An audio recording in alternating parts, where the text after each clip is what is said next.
가난한 시골 총각이 도시에 가서 공부를 하게 됐습니다. 가난하니까 열심히 노력해서 성공해야지. 그래서 주경야독하듯 하면서 열심히 공부하는데 너무나 성실하고 멋있어 보였습니다. 농촌 출신이라서 얼굴도 까무잡잡하고 그렇지만 가만히 뜯어보면 잘생겼고 아주 늠름하고 성실해서 어떤 도시 처녀가 고생이라고는 한 번도 안 해본 부잣집에서 공주님처럼 자란 얼굴색이 하얀 처녀가 홀딱 반했습니다. 그래가지고 내 따라다니면서 좋다고 그래요. 총각이 막 좀 부담스러워해요. 좋다고 하는데 부담스러워요. 그래서 어느 날 이렇게 말했습니다. 당신이 나를 좋아하는 것 같고 나도 싫은 건 아닌데 우리 너무나 안 어울린다고. 당신 집안은 그렇게 대단한 집안이고 우리 집은 저 깡시골에 우리 부모님도 그렇고 나도 그렇고 볼 게 아무것도 없고 너무 안 어울리니까 당신이 와서 산다는 게 그게 힘들 거라고. 그렇게 거절을 해도 이 처녀가 계속 좋다 그래요. 그래가지고 결국은 부모님 반대를 무릅쓰고 결혼을 하게 됐습니다. 그게 누구 얘기를 하는 것일까? 여러분, 그냥 만든 얘기입니다, 제가. 그런 일이 종종 있었죠, 그죠?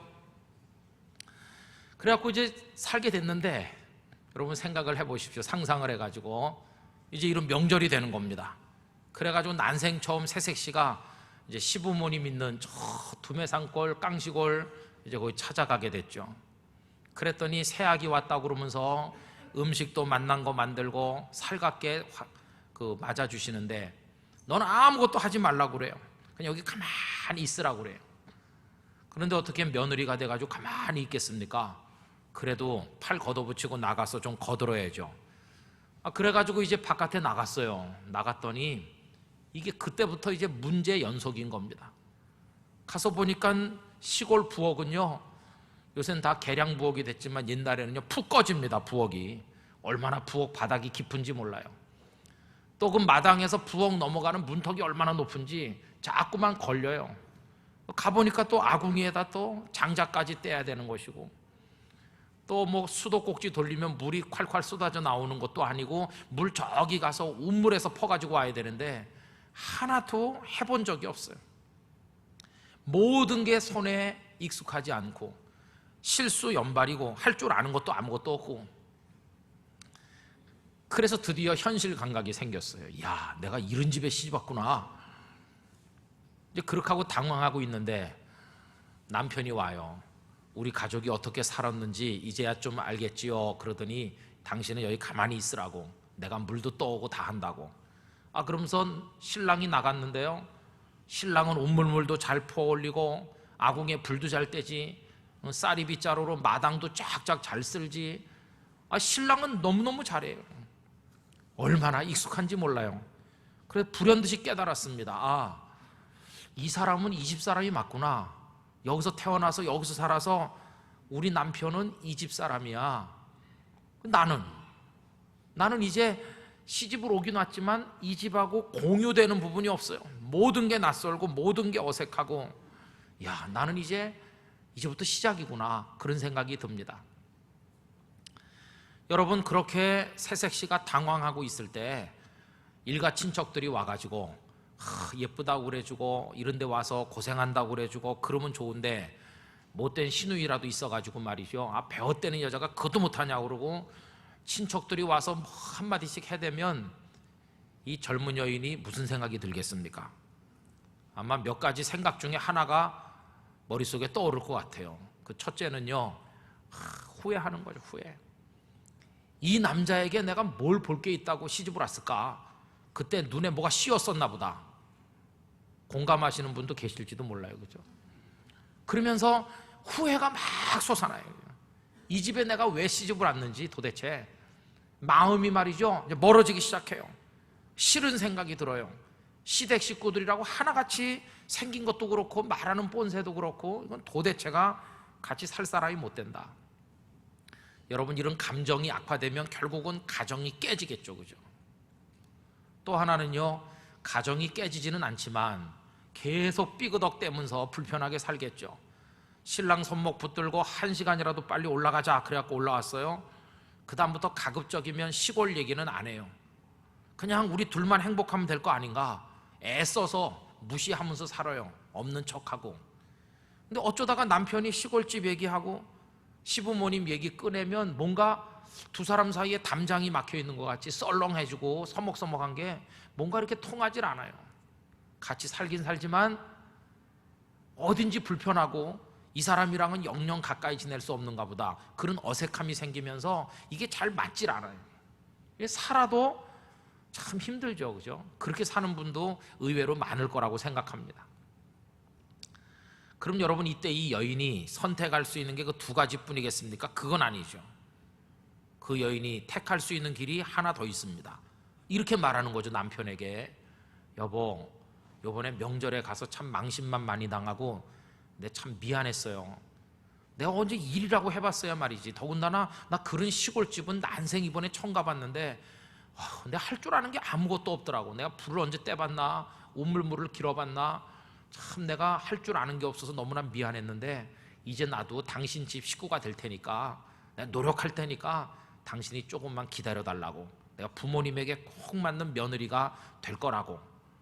이렇게 말하면 그 남편이 어떤 반응을 보일까요?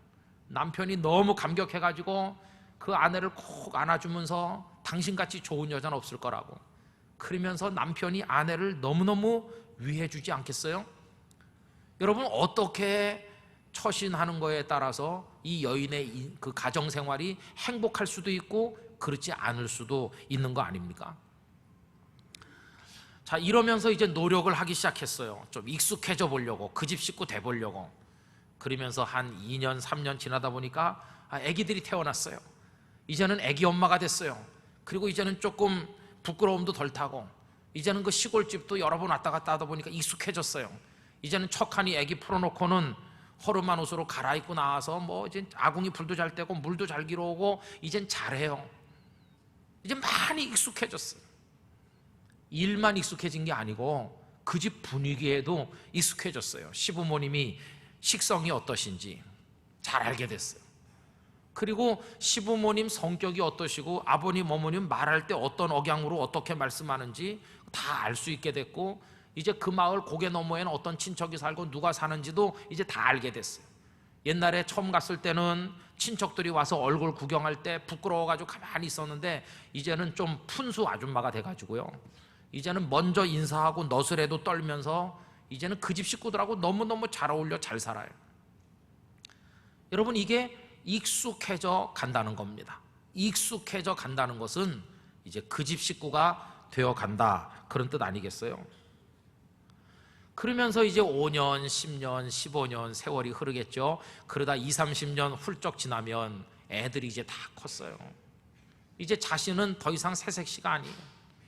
이젠 딸, 아들을 시집장가 보낼 때가 됐어요. 그렇게 세월이 흐르는 동안에 변화가 많이 일어났어요. 친정 부모님은 한 분, 두 분 세상을 떠나셨고, 이제 친정이라고 가봤자 뭐 반겨주는 사람도 없는 것 같고, 오히려 친정에 가면 좀 불편하고, 이제는 시댁이 더 편하고 여기가 그냥 더 편해. 그러다가 세월이 더 지나면 이제 중년의 그 여인이 이제는 할머니가 되겠죠. 언젠가는 그 생애를 끝마칠 때가 오겠죠. 어디서 생애를 마무리하겠습니까? 친정집이요? 아닙니다. 이제 친정은 옛날 집이 됐고, 이제는 그렇게 낯설고 어색하고 섞여 살기가 힘들어 보이던 그 시댁이, 그 남편과 함께 사는 거기가 이제는 한 여인이 자기 인생을 마무리하는 곳으로 정해지게 된다는 것입니다. 여러분, 이런 과정은요, 남자 여자를 불문하고 우리 모두가 거쳐가는 인생의 모습이라고 생각이 됩니다. 익숙해져 가는 것. 그럼 우리 사람이 평안을 느끼는 건 언제일까? 마음이 편안하고 몸도 편안하고, 여러분 언제 그런 게 느껴지십니까? 그건요, 익숙한 곳에 있으면 편안합니다. 익숙한 곳. 하나도 불편한 게 없고 어색한 게 없고, 그런 데 가서 있으면, 우리 집 아랫목 같은 데 있으면 그냥 편안합니다. 그런데 환경이 아무리 좋아도 익숙하지 않으면, 낯설면 괜히 불편하고 피곤이 쌓입니다. 예를 들어서 외국에 여행을 갔는데 최고급 호텔에 묵지요. 평소에 못 보던 아름다운 풍광을 마음껏 구경하죠. 고급 리무진 버스를 타고 이동하죠. 그리고 맛있는 음식 다 먹죠. 난생 처음 하는 게 너무나 많아요. 정말 행복해요. 그런데 20일, 한 달 여행 기간이 늘어나면 행복한 것 같은데 피곤은 계속 쌓이는 거예요. 지쳐요. 그러다가 나중에 여행이 끝나서 저 인천공항이든지 김해공항에 딱 내려가지고 나오잖아요. 그럼 벌써 들리는 소리부터가 달라요. 왁자지껄하면서 무슨 말이 들릴까요? 한국말 들려요. 한국말. 이야, 한국말이 이렇게 반갑고 좋구나. 벌써 편안한 생각이 들어요. 긴장이 팍 풀렸어요. 여러분, 한국말 대단한 말입니다. 요즘에는 우리나라 국력이 많이 신장돼서 외국에서 일본말 배우던 학교가 일본어를 안 배우고 한국어를 대신 배우는 데가 많아지고 있다는 보도를 본 적이 있는데, 한국말 배우기 힘들다고 합니다. 우리나라로 시집 오신 분들 한국말 배우기가 얼마나 힘든지요. 우리나라는 노랗다 그러면은 영어는 뭐 옐로우 그렇게 할 텐데, 우리는요, 제가 사전 한번 찾아봤어요. 어떤 말이 있나. 노랗다는 뜻과 비슷한 거, 누렇다, 노르끼리하다, 노릇하다.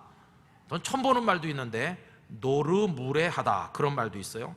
노릇깨하다, 노르스름하다. 그거 말고도 한참 더 있어요. 그러니까 한국말 배우기 정말 힘들어요. 근데 여러분, 이 어려운 한국말을 입만 열면 잘 자라는 우리는 다 천재입니다. 천재. 여러분, 긍지를 가져도 좋아요. 영어를 못해서 그렇지 뭐. 한국말 소리가 확 들리면은 벌써 긴장이 풀려. 익숙하거든요. 그러다가 이제 짐보따리 끌고 집에 가요. 턱하니 들여놓고 옷 벗고 아랫목에 등판 한번 붙이고 누워보면요, 이야, 여기가 외국의 특급 호텔보다 정말 편안하구나. 그 이유가 뭡니까? 익숙하니까요. 익숙하면 편안합니다. 여러분, 여기서 중요한 질문 하나가 떠오르죠. 그럼 익숙하면 평안하구나, 몸도 마음도. 그럼 익숙한 곳에 살아야 되겠구나, 그리고 익숙해져야 되겠구나, 그런 생각이 드는데, 떠오르는 질문은 뭐냐 하면, 그럼 익숙하면 다 좋으냐 하는 질문이 떠오른다 그 말입니다. 여러분, 익숙하면 무조건 좋은 겁니까? 그건 또 아니죠. 그래서 중요한 것은요, 무엇에 익숙한가, 그게 중요한 것입니다. 전에 어떤 책에 보니까 캐나다 어떤 섬에 탄광이 있대요. 그런데 탄광이 바닷속으로 이렇게 쭉 갱도가 뻗쳐 있대요. 그래가지고 그 시커먼 갱도 속으로 들어가서 탄을 캐내는데, 그 옛날에 그걸 퍼올리는 동력이 없을 때 말을 이용했다고 합니다. 말에다가 이제 뭘 달아 매가지고 거기다 퍼낸 걸 갖다 실어서 이제 중간까지 이렇게 끌어올리는 거겠죠. 근데 이 말이 한번 그 속에 들어가면 죽어서야 나오지를 못한답니다. 왜 그러냐 하면, 사람은 들어갔다 나갔다 하면서 빛에도 적응하고 어둠에도 적응하는데, 이 말은 어두운데 일단 적응되면 바깥에 데리고 나오면 미친 말같이 발광을 하면서 죽어버린다는 거예요. 눈도 멀어버리고. 그러니까 이 말은 일단 거기 들어가면 수명이 닿을 때까지 그 어둠 속에서만 있다가 그 생애를 마칠 수밖에 없다는 겁니다. 저 그 얘기를 읽으니까 가슴이 답답해졌어요. 그 깊은 갱도 속에서 말 한마디가 그 말의 인생을 거기서 끝내는 거죠. 야, 얼마나 답답할까. 어둠에 익숙하니까 빛 아래서는 불편한 것이죠. 그래서 제가 깨달았습니다. 익숙하다고 다 좋은 게 아니다. 여러분, 세상에는요, 어둠이 있고 빛이 있는 것처럼 세상에는 악한 것도 있고 선한 것도 있는데, 어디에 익숙해지느냐, 그게 중요하거든요. 좋은 것에 익숙하면 우리 인생이 행복하겠지만, 악한 것에 익숙하게 되면 그 인생은 그걸로 패가하는 것입니다. 그럼 저나 여러분 같이 예수님을 믿는 성도들에게 그대는 무엇에 익숙해져야 될까, 이렇게 우리에게 질문한다면 우리 대답이 뭐가 돼야 되겠습니까? 그 대답은 다 모아서 하나로 말하면 이겁니다. 저와 여러분은 우리 구주 예수님께 익숙한 사람 돼야 될 줄로 믿습니다. 주님께 익숙해야 되는 것이. 주님은 우리의 신랑과 같아요. 우린 시집간 처녀와 같아요. 모든 게 낯설고 모든 게 어색했었어요. 잘 이해가 안 되는 것도 많았었는데, 이제는 주님께 익숙해졌어요. 주님의 생각 이제 내 생각이 되고, 주님이 원하시는 거 이제 내가 원하는 게 됐어요. 주님의 모든 것이 나에게 이제 아주 익숙해. 하나도 불편하지 않아요. 그럼 여러분, 익숙한 곳에 있을 때 편안하다고 그랬죠? 그러면 주님 품에 있을 때 우리 성도들은 가장 행복해야 될 줄로 믿습니다. 나 주님만 생각하면 너무너무 편해. 주님 그러면 너무 기뻐. 여러분, 이게 성도의 아름다운 삶이 아니겠습니까? 그래서 주님께 점점 익숙해져 가는 그 과정, 이 과정이 중요한데, 이것을 오늘 본문에서는 어린아이가 어른으로 자라가는 것에 비유하면서 자란다는 단어를 사용하고 있어요. 15절 맨 끝에 가서 보시면 뭐라고 되어 있습니까? 범사에 그에게까지 자랄지라. 여러분, 그가 누굽니까? 우리 주님이시죠. 모든 일, 생각하는 거, 판단하고 살아가는 모든 일에 있어서 주님에게까지, 주님처럼 되기까지 자라야 되는데, 이게 주님께 익숙해져 가는 겁니다. 또 13절에 보면 이렇게 돼 있어요. 그리스도의 장성한 분량이 충만한 데까지 이른다. 여러분, 우리 주님은 충만한 분이신데 그 주님의 충만한 데까지 우리가 익숙해져 가고 닮아가야 될 것을 가르쳐 줍니다. 아까 그 얘기에서 우리 주님이 그 시골 총각과 같은 분이시라면, 그분이 아궁이에 불도 잘 지피고 마당도 잘 쓸고 온무물도 잘 기르온다면 우리도 그걸 잘 할 수 있는 그분의 아내처럼 되어가야만 한다는 것입니다. 성도가 누군가 이렇게 물어보면 주님께 익숙한 사람. 성도는 언제 행복한가? 주님 품 안에 있을 때. 그래서 수십 년을 함께 산 부부가 말을 안 해도 눈빛만 봐도 통하는 것처럼, 여러분, 주님과 여러분 사이가 그렇게 통할 수 있고 익숙하게 되시기를 기원합니다. 주님만 생각하면 너무 행복하다. 이게 이제 성도의 모습이거든요. 그래서 우린 주님께 익숙한 사람이 되어야 되겠는데, 그러면 어떤 면에 익숙해져야 될까? 이렇게 묻는다면 아마 여러 수십 가지 대답이 가능하겠죠. 그 중에 기본적인 몇 가지만 말씀드린다면, 첫째로요, 저는 우리 교회 성도님들께서 이 교회 생활에 익숙해지시기를 기원합니다. 교회 생활이 편안해야 됩니다. 교회 난생 처음 오시는 분, 나 태어나서 지금까지 교회 처음 가본다, 그런 분은 정말로 힘듭니다. 여기 와서 있는 게, 1시간 앉아 계시는 게 여러 시간 있는 것처럼 막 좀이 쑤시고 모든 게 다 낯설거든요. 어렸을 때 다녔던 분들은 중간에 좀 중단했다 할지라도 다시 옛날에 배운 성경 말씀이 생각나고 다시 찬송가가 생각나거든요. 쉽게 적응할 수 있죠. 그런데 난생 처음 오신 분들 힘듭니다. 그래서 억지로 한 번, 두 번 와봅니다. 그러다가 체질에 안 맞는다고 그래요. 그러나 여러분, 체질에 안 맞는 게 아니라 단지 익숙하지 않을 따름이에요. 새 가족들은요, 잘 기억하셔야 됩니다. 잘 모르고 익숙하지 않아도 끈질기게 끈기를 가지고 있으면 언젠가 이 교회 생활이 편안하게 느껴질 날이 올 것입니다. 그때까지 계속해서 예배하고 참석하고 하나님 앞에서 믿음의 인내를 가지게 되시기를 부탁드립니다. 근데 처음 믿는 분들만 힘든 건 아니에요. 교회를 옮긴 분들도 익숙해지기 힘들어요. 그래서 똑같은 성경책을 읽고 똑같은 찬송가를 부르고 예배를 드리는데도 교회마다 이 영적 분위기가 조금씩 다르거든요. 모든 게 좀 어색하죠. 여러분, 오늘이 9월 둘째 주일인데 기억하시는지 모르지만 작년 9월 둘째 주일에 이웃교회에서 성도님들이 여러 수십 명 우리 교회 오셨잖아요. 저는 1년 동안 기도했습니다. 그분들이 교회가 옮겨짐으로 인해서 겪으실 여러 가지 불편함이 있을 텐데 하나님이 도와주셔서 빨리 익숙해지게 해주세요. 빨리 그 마음이 편안해지게 해주세요. 여기가 바로 내 집이야, 그렇게 느껴질 수 있도록 도와주시옵소서. 그렇게 기도했습니다. 성령께서 많이 도와주셔서 많이 편안해지셨다고 생각하는데 완전한 기쁨과 편안을 이 교회 안에서 누리시게 되기를 기원합니다. 그래서 믿다 오신 분이나 처음 오신 분이나 이 교회 생활에 편안해져야 돼요. 여러분, 그러면서 우리가 또 무엇에 익숙해져야 되는가? 여러분, 예배 생활에 익숙해지시기를 기원합니다. 우리 예배 드립시다 그러면 이게 몸에 배 있어야 돼요. 그래서 예배당에 딱 들어오면 하나님, 오늘 내가 예배하러 왔어요. 오늘 나에게 은혜를 주시고 영광을 받아주세요. 다 이렇게 몸에 배서 벌써 예배 드리는 태도가 이게 딱 자리가 잡히는. 그리고 말씀을 미리 찾아 읽어보고 오늘 부를 찬송을 찾아보고, 이제 뭐 괜히 기웃거리면서 사람들이랑 얘기할 필요가 없어요. 그냥 이 예배를 통해서 하나님 앞에 나가기를 원하는 마음으로 딱 준비하는데 벌써 척 보면 저분은 예배 드리는데 익숙하구나. 이게 몸에 배야 돼요. 또 일단 예배가 시작되면 예배에 몰입합니다. 하나님을 깊이 바라봅니다. 저기 올 때까지 머릿속을 복잡하게 했던 세상에 많은 생각이 있었지만 일단 다 내려놨습니다. 그리고 오직 하나님을 향하여 나의 모든 걸 집중해서 나갑니다. 찬송 부를 때, 기도할 때, 말씀을 읽고 나눌 때 모든 예배 순서에 긍정적이고 적극적으로 응답하면서 그 예배 속으로 빠져들어갑니다. 그리고 주님을 꼭 만나려고 하나님의 임재를 체험하고자 하는 열망으로 진지한 예배를 드립니다. 그리고 예배가 끝나고 나갈 때 마음이 너무나 기뻐요. 오늘도 내가 이 자리에 나와서 하나님을 예배하고 가는 거 너무 감사합니다. 여러분, 예배에 익숙한 성도가 되시기를 축복합니다. 그리고 여러분, 기도에도 익숙해지셔야 됩니다. 기도가 뭘까요? 우리 주님과 속삭이는 것이거든요. 얘기하는 겁니다. 그런데 주님이 우리 신랑과 같은데 이야기가 단절돼 갖고 대화가 없으면 심각하잖아요.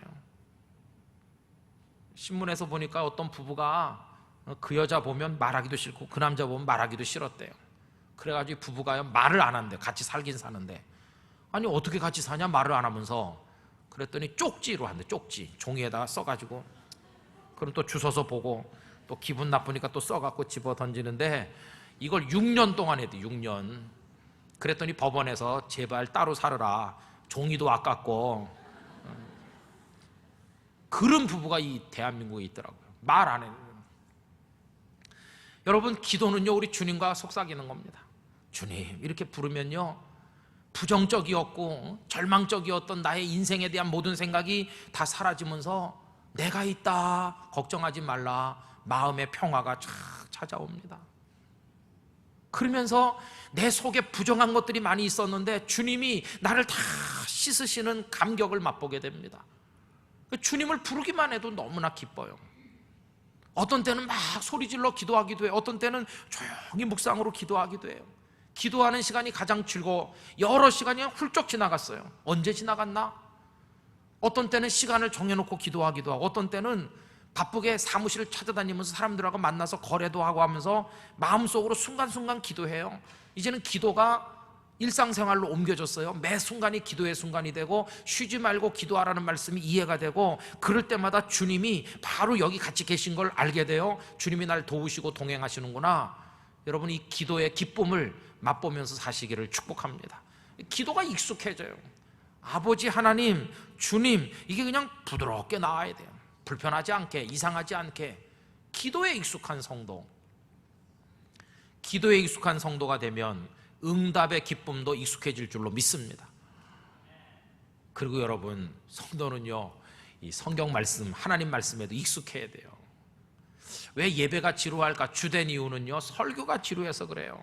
설교가 왜 지루할까? 김 목사가 지루하게 하니까 그런 것도 있지만 상당 부분은요 말씀이 서툴러서 그래요. 목사가 아브라함이 그러는데 언제 뭐 읽어봤어야 아브라함이 어디 나오는지 알죠.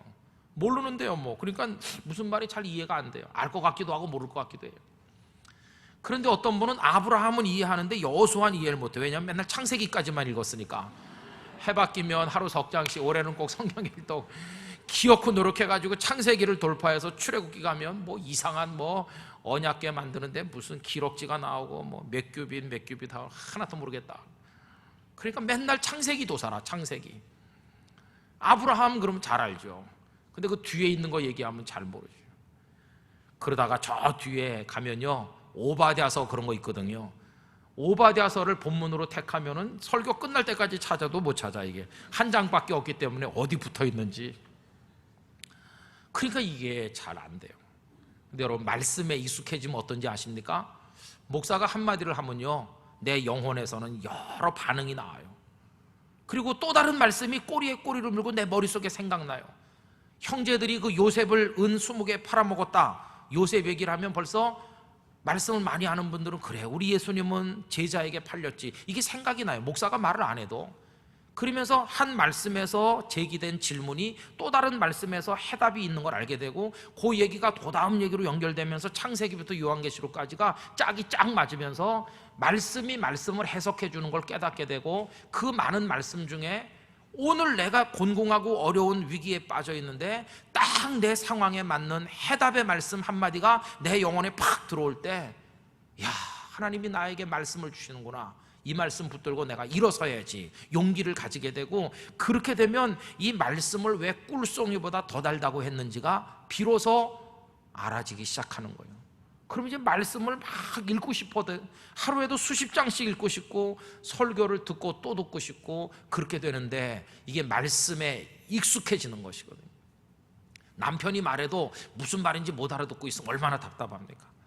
여러분, 주님의 말씀, 이 말씀에 익숙한 성도가 되시고 그 말씀 속에 약속된 축복을 누리시기를 진심으로 기원합니다. 이제 바이블 칼리지 이런 데 열심히 참석하셔서 열심히 배우시기 바라요. 그리고요, 우리 성도들은 주님이 기뻐하는 일을 하는데도 좀 익숙해야 됩니다. 주님이 뭘 기뻐하냐면요, 어려운 사람 돕고 아픈 사람도 위로하고 섬기고 봉사하는 일 좋아하시거든요. 그럼 나도 좋아해야죠. 익숙해야 되니까. 여러분, 1907년에 우리나라의 최초의 목사님 7분이 세워졌습니다. 그 중에 한석진 목사님이란 분이 계시는데 안동교회 담임 목사님이 됐습니다. 경상북도 안동 말고 서울에 있어요. 근데 거기는 내노라 하는 양반집 출신들만 거의 교인 구성을 이루고 있습니다. 양반 아닌 사람이 별로 없어요. 그러니까 문제가 있는데 전부 다 거기서도 양반 행세를 해요. 교회 와서도. 이 집은 가문을 따져 올라가면 뭐 영의정 했던 누가 있고 뭐 전부 그런 명문가 사람들만 모였어요. 목사님이 고민이 됐어요. 이거 양반 행세하는 거 이거 깨뜨려야 될 텐데, 하나님 앞에서 무슨 양반 쌍놈이 있나? 다 형제 자매고 겸손하게 섬겨야 될 텐데. 그런데 그 교인 중에 양반 아닌 상놈이라고 불렸던 장덕창이라는 사람이 있었고, 근데 어머니가 돌아가셨어요. 남의 집 행랑방에 얹혀 사는데 가난하니까 제대로 장례를 치를 형편이 못 돼요. 그것도 보잘것없는 사람 집의 초상이니까 거들떠 보는 사람도 별로 없어요. 그런데 그 교회에 박승봉 장로라고 하는 훌륭한 명문가 출신의 장로님이 계신데, 이 장로님이 목사님과 함께 그 집을 찾아가요. 그리고 다 걷어붙이고 이 귀한 분이 말이죠, 형편없다고 사람들이 말하는 그 집의 초상을 다 자기 초상같이 치고 손수 시신의 옷을 입히고 그러면서 그 험한 일을 다 했어요. 그것이 장안의 화제거리가 됐어요. 어떤 양반들은 욕했고 어떤 사람들은 우러러 보았어요.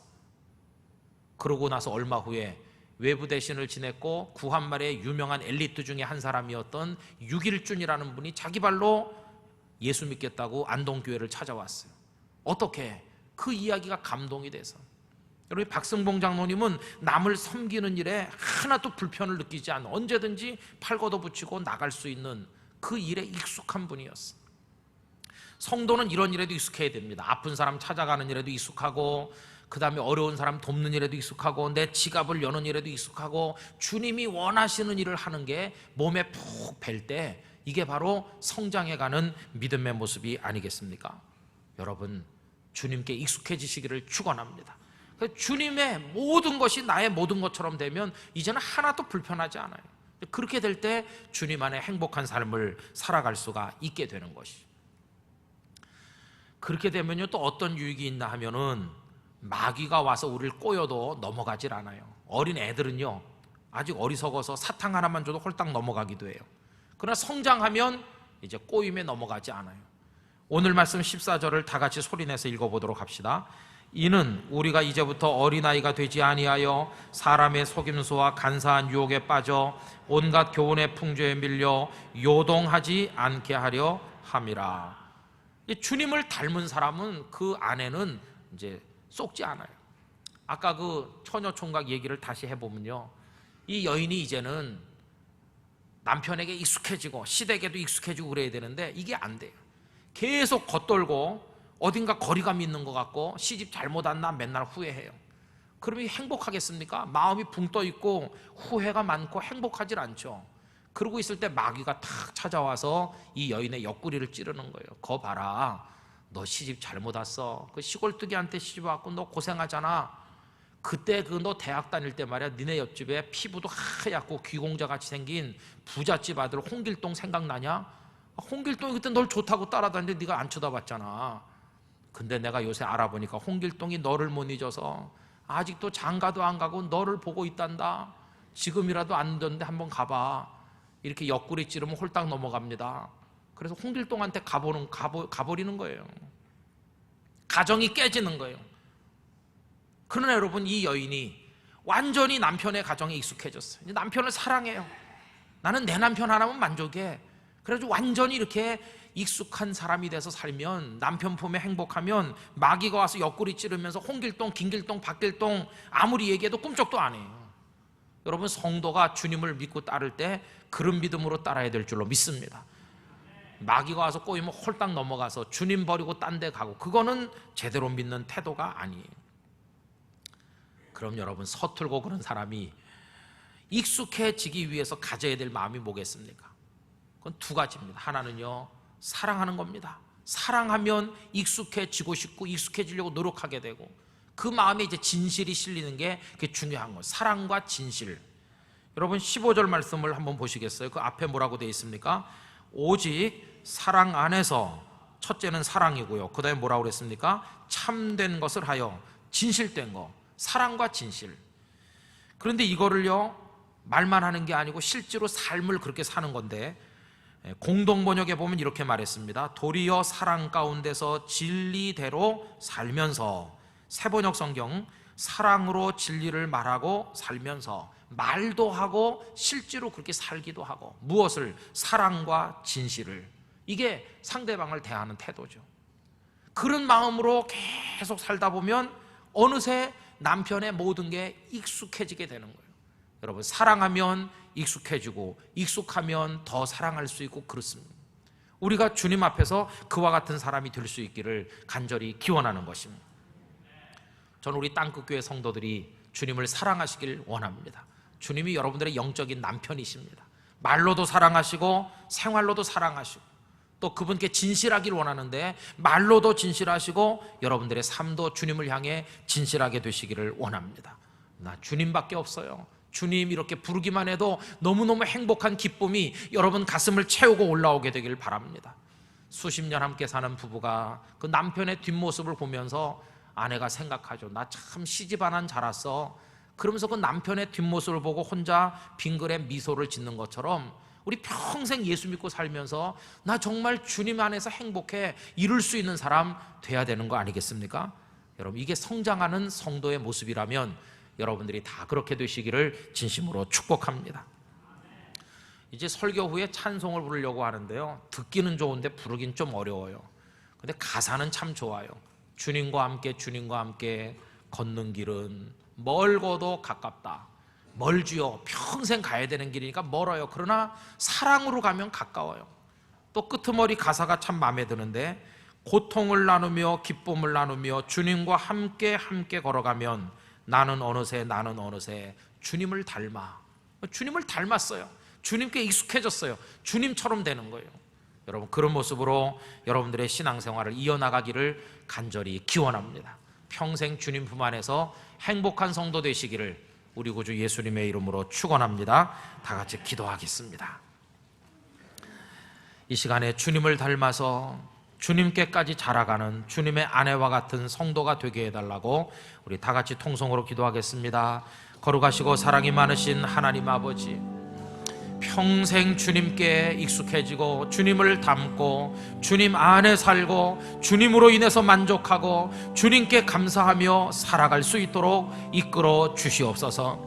지금은 낯설고 어렵고 어색하고 주님의 마음에 들지 못하는 부분이 많이 있지만, 오 주님, 저희를 붙들어 주시옵소서. 우리 땅끝교회 모든 성도들이 주님에게 익숙한, 주님으로 인해서 행복한 주님의 사람들이 될 수 있도록 축복하여 주시옵소서. 믿습니다. 아멘. 거룩하신 아버지 하나님, 우리 모두 주님의 아내처럼 주님에게 익숙해져 가고 주님의 모습을 닮아가는 축복을 얻도록 이끌어 주옵소서. 평생 주님으로 인해 만족하고 주님 품에서 가장 행복한 주님의 영적 아내들이 될 수 있도록 축복하여 주시옵소서. 예수님의 이름으로 기도하옵나이다. 아멘.